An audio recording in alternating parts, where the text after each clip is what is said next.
Welcome back to Rob Schmitt Tonight. In the fight to save girls' sports, 4 female track stars have taken the state of Connecticut to court for allowing biological males to dominate after their first case was dismissed last year. You might remember this story.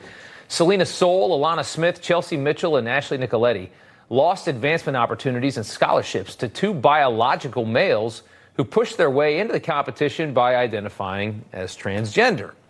The boys went on to completely dominate the sport, obtaining 15 girls' state championship titles in just 3 years. It was a joke, of course. It always is, thanks to an idiotic policy from the woke Connecticut Interscholastic Athletic Conference, allowing boys who say that they're girls to compete in girls' sports and ruining the whole thing.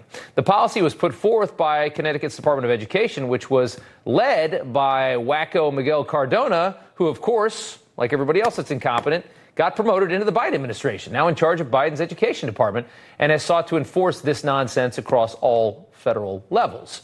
In 2020, the girls filed suit against Connecticut, alleging the state was in clear violation of Title IX, but the case was dismissed in 2021 after a federal judge claimed that the girls had no standing. Now they have another shot. The case of Soule versus Connecticut Association of Schools seeks a transgender athlete ban in Connecticut female sports, and opening statements have already begun in a federal appeals court. And Selina Soule joins us now. She is an NCAA track and field athlete at Florida Atlantic University, along with Christiana Kiefer, who's legal counsel from Alliance Defending Freedom, representing all 4 athletes. Ladies, thank you both so much for coming on. Selina, I want to start with you. Explain exactly what that Connecticut policy has cost you and the other 3 girls in this suit. The CAC policy has cost me countless qualifying opportunities and further placements in meets. Most importantly, I lost out on the opportunity to qualify for the 2019 New England Championships. I was still qualified in 2 other events, but I was kicked out and forced onto the sidelines in one of my events, and it was a very, very tough thing to go through. It was heartbreaking. I can't even imagine. And do you feel like the country has just flat out lost its mind?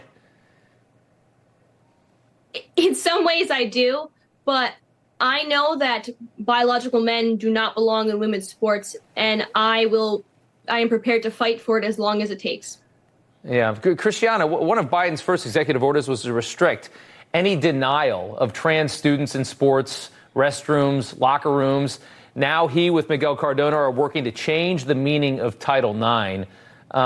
It's just so insulting to any young woman who's fought in sports and has worked so hard. How do you fight back against this? Well, it's certainly a slap in the face to young women across the country, and we've already seen how these policies play out. Connecticut is example number 1. Girls across the state of Connecticut lost out on state championship titles, advancement opportunities, potential scholarship opportunities, and we know that the implications reach far beyond sports as well. Girls could face biological males in their locker rooms, shower spaces, and the list goes on and on.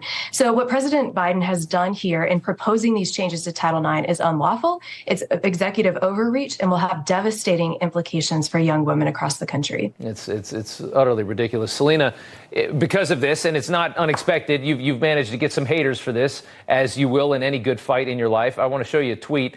In 2018, the cis girl on the left came in 8th in a high school track event. The trans girl on the right came in 1st. The cis girl went on to earn 5 state titles, qualified for nationals 4 times, and now runs D1. The trans girl was pushed out of sports altogether.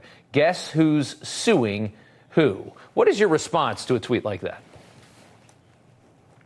There are plenty of tweets out there like that, and I don't focus on any of them. They don't care what we are fighting for. They just see the headlines and assume what we're saying. And I said I focus on all the messages of love and support that I get across the world.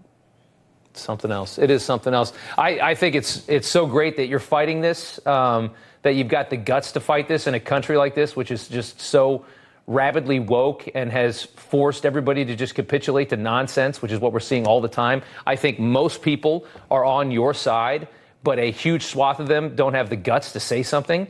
And so it makes it seem like you guys are all alone, but you're not. You guys are the smart ones, you're the sensible ones, and you have a lot of people cheering for you. They just can't say it out loud, which is a really sad thing.